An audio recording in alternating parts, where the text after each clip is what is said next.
सभी भक्तों को राधे राधे, जय पिताजी की। मैंने सभी भक्तों को बताया था कि दुर्गा सप्तशती के बारे में मैं बताऊंगी और काफी भक्तों ने जो अपनी इच्छा भी जताई कि आप उसके ऊपर जो है टॉपिक पे वीडियो बनाइए। कोटि कोटि प्रणाम सभी भक्तों को, दिल से धन्यवाद। दुर्गा सप्तशती जो मैंने बताया था नियमित रूप से पाठ करना चाहिए। जिन भी भक्तों को शारीरिक रूप से कष्ट होता है, माँ भगवती की कृपा उन्हें प्राप्त होती है और माता रानी का आशीर्वाद जो सदैव भक्तों पर बना रहता है। कुछ चीजें हमारे शास्त्रों की जो हम नियमित रूप से नहीं करते हैं, लेकिन हमें जो है ना, कभी वो कहते हैं ना, इच्छाएं लेकर तो हमें नहीं करना चाहिए, हमें जो भी है वो माता पर ही छोड़ देना चाहिए, लेकिन हमें इसका नियमित रूप से पाठ करना चाहिए। अब दुर्गा सप्तशती का जो पाठ है वो कौन कौन से करने जरूरी हैं और कैसे करना है वो मैं आपको बताती हूँ। पहले माँ भगवती को जो है प्रणाम कीजिए। जय हो दुर्गे माता, आपके सदा ही जय हो। गणेश जी को भी प्रणाम करना है हमें। दुर्गा सप्तशती मैं आपको बता देती हूँ। ये वाली दुर्गा सप्तशती मेरे पास, कुछ वाली भक्तों के पास में हो सकता है कवर वाली भी हो जिसपे गत्ता चढ़ा रहता है, अलग अलग उसमें आती है दुर्गा सप्तशती, लेकिन आपको गीता प्रेस की ही लेनी है। ये देखिए, गीता प्रेस की ही जो है आपको ये दुर्गा सप्तशती जो है पुस्तक लेनी है और ये संस्कृत में ही होनी चाहिए, यानी कि आपको हिंदी वाली जो है बिल्कुल भी नहीं लेनी है, आपको संस्कृत में ही पाठ करना है क्योंकि उसका ज्यादा महत्व है। तो आपको मैं बता दूं पहले क्या क्या आपको पढ़ना है।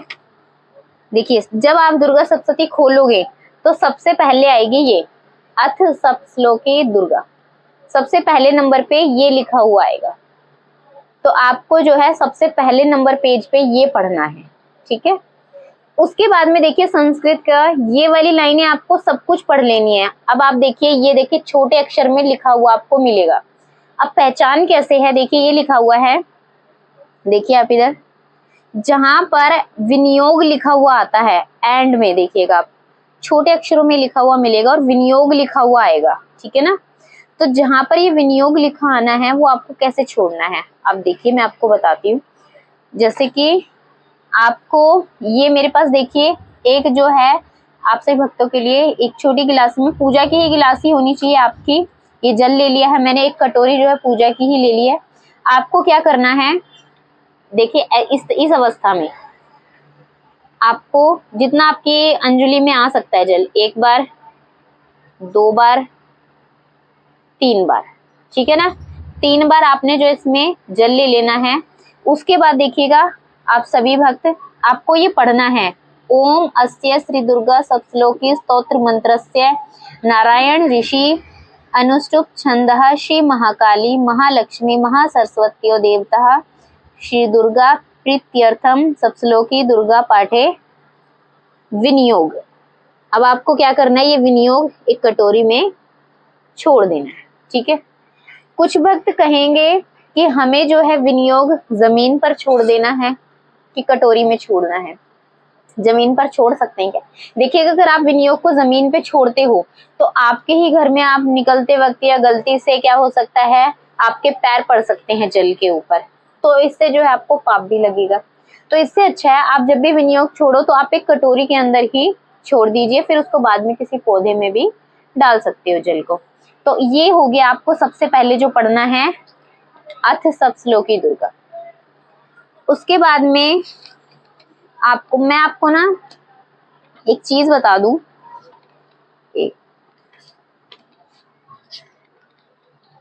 यहाँ तक ये आपके अथ श्लोकी दुर्गा जो कंप्लीट हो जाएगी, फिर आता है श्री दुर्गा अष्टोत्तर सतनाम स्तोत्रम। दुर्गा माता के नाम आते हैं, ये आपको पूरे नाम पढ़ने हैं दूसरे नंबर पे, ठीक है।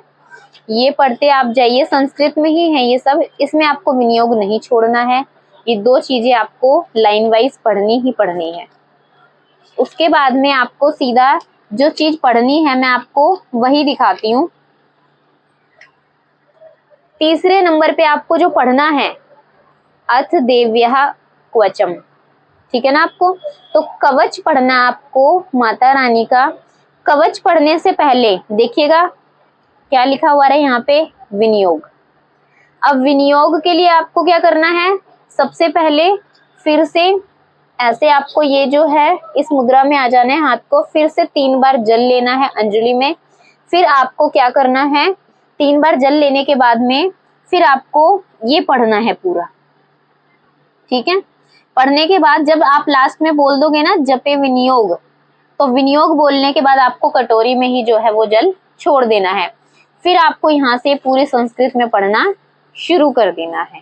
ठीक है, तो आप इस तरीके से जो आपको तीसरे नंबर पे है देवी कवच पढ़ना है आपको। अब मैं देवी कवच पढ़ने के ना मैं आपको बताती हूँ। देखिएगा, जब आप देवी कवच पढ़ते हो माता रानी का, उसमें सब कुछ बता देते कि हमारी वो क्या कहते हैं, मांसपेशियों की रक्षा कौन सी माता रानी करती है, फेफड़ों की रक्षा कौन सी माता रानी करती है, आंखों की कौन सी करती है, कोशिकाओं की कौन सी माता रानी करती है। तो हमारे एक एक अंग का निर्माण और किस किस माता ने जो है अपनी शक्तियों से इसका निर्माण किया है, वो सब कुछ जो है वर्णन है इसी में। तो हर चीज की कवच से ना जो रक्षा होती है, आप घर से जो है कवच पढ़ के निकलो। जो इंसान जैसे जा रहा है ना, वो वैसे ही घर लौट कर आता है, इतनी ताकत है कवच के अंदर। देवी कवच पढ़ने के बाद में आपको क्या है, पूरा देवी कवच पढ़ना है। उसके बाद में आता है अथार्गला स्तोत्रम। देखिए, चौथे नंबर पे देवी कवच आपने कंप्लीट किया, उसके बाद में आएगा अर्गला स्तोत्रम। ठीक है ना, ये विष्णु जी का होता है, आपको ये पढ़ना है। फिर आप अर्गला स्तोत्र पढ़ोगे, फिर इसमें दोबारा से आएगा विनियोग। फिर आप विनियोग लोगे, ऐसे ही छोड़ना है जैसे मैंने आपको जल से विनियोग छोड़ना बताया है, आपको फिर से ये विनियोग छोड़ना है। ये चौथे नंबर पे आपको पढ़ना है। उसके बाद आपको क्या पढ़ना है,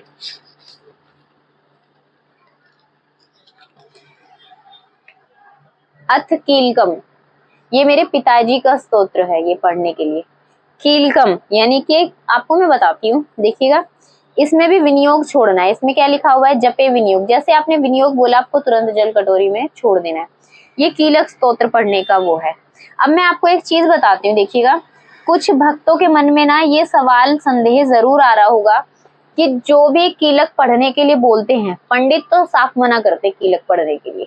मैं आपको खुद की ही बता रही हूँ, जब मैंने मतलब दुर्गा सप्तशती का पाठ करना शुरू किया था, आज से बहुत वर्ष पहले, काफी वर्षों तक मैंने माता रानी के जो है पाठ जो किया है, तो पाठ करते वक्त जो पंडित ने मुझे साफ मना कर दिया था कि आपको जो है कीलक नहीं पढ़ना है। तो अब जैसे ही कहते हैं ना, उनको हमसे ज्यादा ज्ञान है, तो मैंने भी उसी चीज को ही फॉलो किया। लेकिन एक जो है मतलब कि महान संत कह लीजिए, उनके मुख से, उनके श्री मुख से जब मैंने सुना कि कीलक पढ़ना बहुत जरूरी है, जब उन्होंने ये चीज अपने प्रमाण सहित बताई, उन्होंने कि कीलक पढ़ना क्यों जरूरी है और कीलक पढ़ना चाहिए, कोई दोष नहीं है कीलक पढ़ने से, तब मुझे एहसास हुआ। तब से मैंने जो है कीलक का पाठ करना शुरू कर दिया था। खुद मैंने स्वयं ही कीलक का पाठ जो है किया है। ये मेरे पिताजी को समर्पण है। कीलक कहते हैं, कीलक मंत्र जो होता है ना, वो कीलने के लिए किया जाता है। कीलने के लिए मतलब कि कैसे, आपकी कोई इच्छा है या कुछ भी है, अगर आप इसका नियमित रूप से पाठ कर लो, और सभी, ये किसी के द्वेष के लिए मत इस्तेमाल कीजिएगा कि हम किसी से बदला लेने के लिए, किसी के गलत करने के लिए हम करें, नहीं। आप इसको अच्छे कार्यों के लिए इस्तेमाल कीजिए। आप कीलक का जो है पाठ कीजिए, नियमित रूप से करोगे तो पिताजी खूब प्रसन्न होकर आपको उसका फल जल्दी प्रदान करते हैं। कि कीलक के पाठ की इतनी ताकत है। कीलक का पाठ भी जो है आपको विनियोग लेकर ही छोड़ना है, और तब आपको कीलक का पाठ करना है। तो अब देखिएगा, फिर से आप सुन लीजिए कैसे आपको क्या क्या पढ़ना है। सबसे पहले नंबर पे आपको सप्तश्लोकी दुर्गा, सबसे पहले नंबर पे आपको पढ़ना है। दूसरे नंबर पे आपको आएगा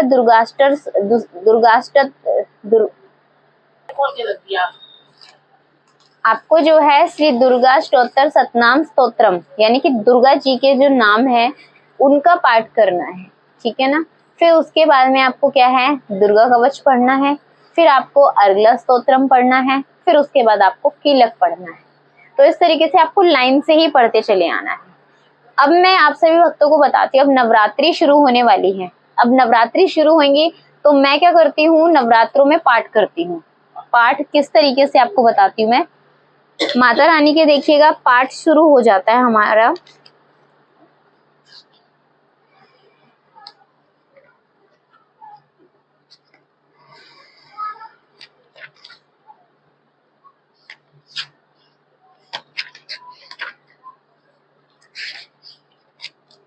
ये देखिए, श्री दुर्गा सप्तशती प्रथम अध्याय। ठीक है ना। पहला पाठ है, लिखा है यहाँ पर विनियोग, तो यानी कि आपको विनियोग छोड़ना पड़ेगा। विनियोग की विधि मैंने आपको बताई है। विनियोग जहां लिखा आएगा, जिस पार्ट में विनियोग लिखा है उसमें आपको विनियोग छोड़ना है। जिस पार्ट में विनियोग नहीं लिखा होगा वो पहले ही आपको मिल जाएगा लिखा हुआ कि विनियोग छोड़ना है इसमें या नहीं छोड़ना है। अगर विनियोग नहीं लिखा है शुरुआत में तो आपको विनियोग नहीं छोड़ना है, अगर विनियोग लिखा है तो आपको पहले ही विनियोग लेना है, ठीक है ना। तो आप जब ये ऊपर का सब पढ़ लोगे, जब विनियोग की बारी आएगी तो जल हाथ में लेके आपको विनियोग लेना है। अब उसके बाद में आपको जो है, आप देख लीजिए 9 दिन के व्रत होते हैं। अब आपके घर में अष्टमी होती है, जिस भी तरीके से आप रखते हो व्रत, तो आपको क्या करना है, एक दिन में आप 2 पाठ पढ़ सकते हो, 3 पाठ पढ़ सकते हो, तो आपके ऊपर है, आपको अध्याय पूरे करने हैं। 13 अध्याय होते हैं, ठीक है ना। तो आपके ऊपर है आप कितने अध्याय पढ़ सकते हो, एक एक करके जो आप अध्याय पढ़ते चले जाओ। एक दिन में 2 भी कर सकते हो, 3 भी कर सकते हो, यानी कि 9 दिन में आपको पूरे कंप्लीट करने हैं। ये तो हो गया नवरात्रों में पढ़ने का। अगर बाई चांस अब नवरात्रे जब नहीं, मतलब पूरे हो जाएंगे, आप नवरात्रे जब आप व्रत नहीं करोगे तो आपको जो है 13 अध्याय जब आप पढ़ोगे, जो नियमित रूप से पढ़ेगा, तो उसको एक चीज पता चलेगी। जब ये आप इसका पाठ करोगे अथ सप्तश्लोकी दुर्गा का, तो 13 अध्याय के बीच बीच में से श्लोक आपको मिलेंगे। यहाँ पहले चैप्टर का श्लोक हो गया, दूसरे अध्याय का श्लोक हो गया, तीसरे का हो गया, चौथे का हो गया, 5वें का, ऐसे करके पूरे 13 पाठों के आपको जो है इसमें सप्तश्लोकी जो दुर्गा है, ये पहला पाठ जो मैंने आपको करने के लिए बोला था, इसमें 13 अध्यायों का वर्णन है, जो मेन श्लोक हैं उनके। तो इस तरीके से अगर आपके जब नवरात्रे जो पूर्ण हो जाएंगे, आप जब रोज पाठ करोगे तो समझ लेना आप रोज 13 अध्याय पढ़ रहे हो। तो 13 अध्याय का जो पाठ है वो मान्य माना जाता है। मैं जो आज भी बोलती हूँ अथ सप्तश्लोकी दुर्गा, आप जब कोई चीज करते चले जाते हैं ना तो आपकी जुबान पे ना वो चीजें आ जाती हैं। तो मैं आज भी अथ सप्तश्लोकी दुर्गा मुझे याद है, नियमित रूप से आज भी जो मैं मुझे वाणी पूरा जो है बोलती हूँ। माता के जो है नाम, उनका भी मैं आज पाठ करती हूँ। आज भी ये चीजें जो है मेरी नियमित रूप से चल रही हैं। और माता के जो है 9 रूपों का नाम, वो भी मैं नियमित रूप से प्रतिदिन आज भी ले रही हूँ। दीक्षित हो गई हूँ मैं, वो ठीक है, लेकिन भले ही मैं आज दुर्गा सप्तशती नहीं पढ़ रही हूँ, लेकिन मैं जो नाम है अपने नियमित रूप से वो नहीं छोड़े हैं मैंने, वो आज भी मैं ले रही हूँ। दुर्गा सप्तशती मैंने काफी समय पहले जो है पढ़नी छोड़ दी थी, लेकिन मैं पूजन आज भी करती हूँ। जो चीजें मेरी चल रही थी नियमित रूप से वो आज भी मैं बोलती हूँ। तो यानी कि ये सेवा कार्य जो है वो मेरा अभी भी चल रहा है। इस तरीके से आप अपनी दुर्गा सप्तशती जो है पूर्ण कर सकते हो, और ना पढ़नी चाहिए। दुर्गा सप्तशती में समझ लीजिए आपकी हर एक परेशानी का हल है। अभी तो मैंने आपको इतना ही बताया है, इसमें और भी चीजें हैं। आप अगर कोई और चीजें भी करना, जिनको भक्तों को जाननी हो, तो मैं जल्द ही वीडियो बनाऊंगी, आप मुझे कमेंट कीजिएगा। और इसमें ऐसी ऐसी चीजें हैं जो आपको नहीं मालूम होगी। दुर्गा सप्तशती में समझ लीजिए सारा सब कुछ वर्णन है। जो भक्त अगर इसको दिल से पढ़ लेना, समझ लेना, माँ भगवती साक्षात उनको प्राप्त हो जाती है। इतना कुछ है इसके अंदर। कुछ भक्त अगर परेशान, दिक्कत जिनको होती है, उन सब चीजों का समाधान इसके अंदर है। तो यानी कि आप सभी भक्त मुझे कमेंट कीजिएगा, जिनको भी जानना हो मैं जल्द से जल्द इस पे वीडियो भी बनाऊंगी, ताकि और भी मैं बता सकूं दुर्गा सप्तशती के बारे में आप सभी भक्तों को। सभी को राधे राधे, जय पिताजी की।